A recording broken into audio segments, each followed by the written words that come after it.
Hey, what's up everybody? Welcome to my channel, Do Ministry Gaming, and today I'm going to be sharing with you the results of running 5 hours of Quarry Ultimatum farming. Now, Quarry Ultimatum farming strategy is not something that I came up with. I found out about it through Path of Math's YouTube channel 3 or 4 days ago now, so I'm probably already a little out of date. And I'm not sure if Path of Math came up with that or if he was just happened to be the first one who made a video that I saw about. But anyway, I wanted to see for myself anyway just how profitable it could be. So I did 5 hours of myself and sort of summarize the results so that I can share it with you all. Now, for those of you who aren't familiar with what the Quarry Ultimatum farming strategy is, it is a low budget, low barrier to entry, low character investment or low character requirement currency farming strategy that revolves around farming ultimatums very quickly in the Quarry zone. Now, the Quarry zone is in Act 9. It's like in level 61 or 63 zone or something like that. So it is a very easy zone to do. Pretty much if you've killed Katava or completed the game and you're into the Atlas, you should probably already be able to start to do it. The requirements to complete the strategy are very low because of it being in Quarry. And basically what you're trying to do is very simple. You're trying to hammer out as many ultimatums as fast as you can. And because the zone is so easy, you're taking each of these ultimatums as high level as you can. And usually you can get it all the way to the max level, the ultimatum, before you go and reset it. Now, the reason we do Quarry, as you can see in the clips here, is because the ultimatum will always guaranteed to spawn very close to the waypoint. And all you have to do is walk in a very small circle around the waypoint and you are guaranteed to see the ultimatum. It will always spawn in one of the 4 platforms, north, east, south, west of the waypoint. So you just have to do a quick circle, and the name of the game is to do as many as you can as fast as you can. So when you come out of the waypoint, you go in the circle, you hit the ultimatum, take it all the way as far as you're comfortable or to the end, and then loot everything, and then go back to the waypoint and reset the zone. And like I say, the name of the game is to do them as fast as you can. And so there's also on top of it, a lot of people who do this will only do the ultimatums where you are killing things, okay? And that is slay all the monsters or protect the altar. Those are the 2 that you're looking for. The other 2 that can happen are the survival ones, where you have to survive for a certain duration, and then the ones where you have to stand in the circles. Now, the ones that stand in the circles definitely are not recommended for this strategy. They do take quite long to do and they're annoying to do. But the survival one is kind of one where, people are on the fence as to whether they want to do it or not. And it's really up to you if you think it's quick enough for you or not. But because the survival one has a set duration, there are a lot of people who don't like doing that. And so if you see one you don't like to do, survival or circles, or even the slay monster ones, for some reason you don't want to do it, then you just very quickly leave and run back to the waypoint and reset the zone again. Now, the other thing to mention is that because the ultimatums are generally speaking pretty easy to do, again, because they're in the Quarry zone, then the mods that you pick really don't matter either. And there's a couple great things about that. The first is you can do it very quickly, right? You don't even have to look at the mods. You just click whatever mod you want. I always just click the left one, the leftmost one, so it's easy. I don't care what it is. And then you just keep going. And the other great thing too about this farming strategy is you're going to get a lot of your achievements or challenges. I don't know which one they're technically called.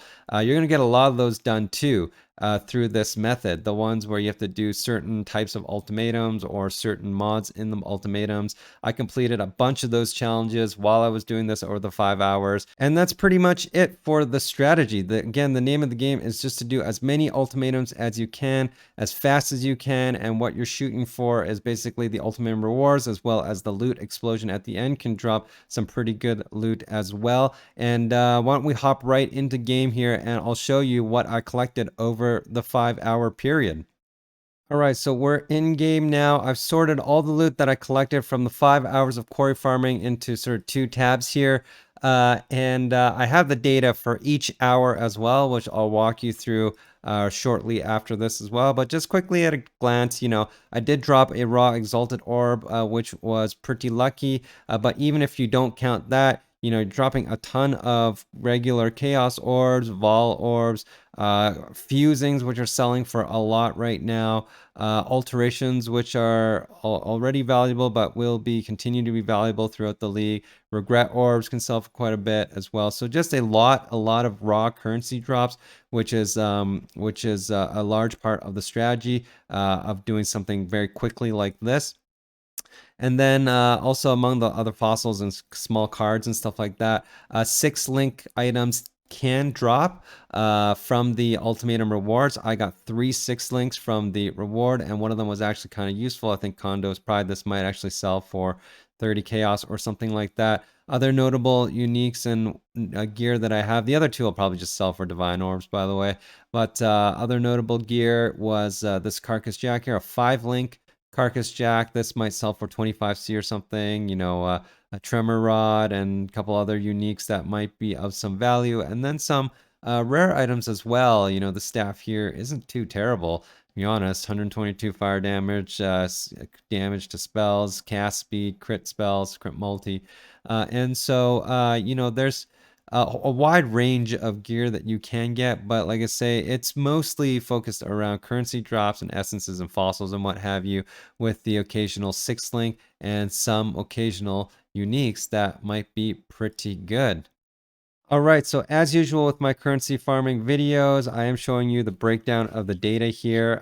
There's not much going on with this experiment, so the data is not too complex. It's pretty straightforward. But as usual, there's a little table here outlining my returns for each hour of this farming strategy, and then visualized by this chart here with basically the same data.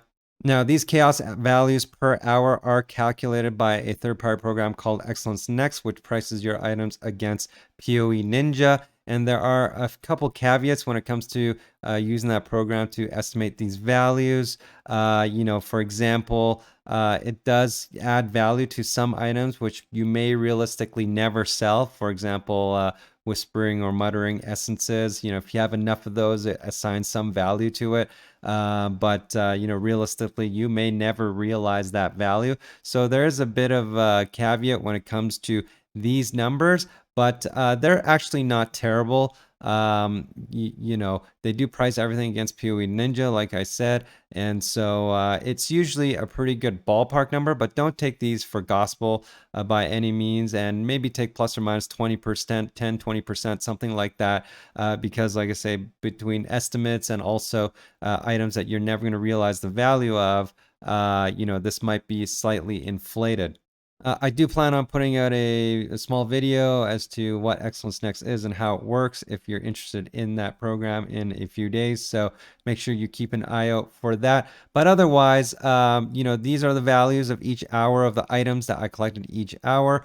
And you can see here the average was 189 chaos per hour for this strategy. Now that includes the exalted orb that I dropped in the first hour. And normally I wouldn't recommend including something like that in your calculations, which is why I calculated this here. The average without the exalt of the 5 hours was 157 chaos per hour. And that's because, when you're doing a currency farming strategy, you don't really want to bank on rare items that only have a small chance of dropping into your numbers, because you may never end up dropping this unless it's a strategy that where you can actually expect exalted orbs to drop, like last league's 100% delirious farming. Then in that case, where I was dropping one literally every map, pretty much guaranteed, then I can include the value of that. But I don't think in this particular strategy you should be including the exalt, but you can decipher the numbers as you please. But without the exalt, you're talking 157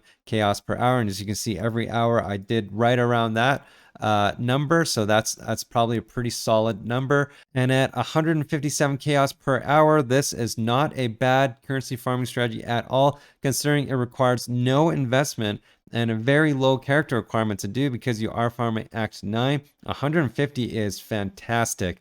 You'd be hard pressed to find a white mapping strategy, I think, that will surpass this kind of return.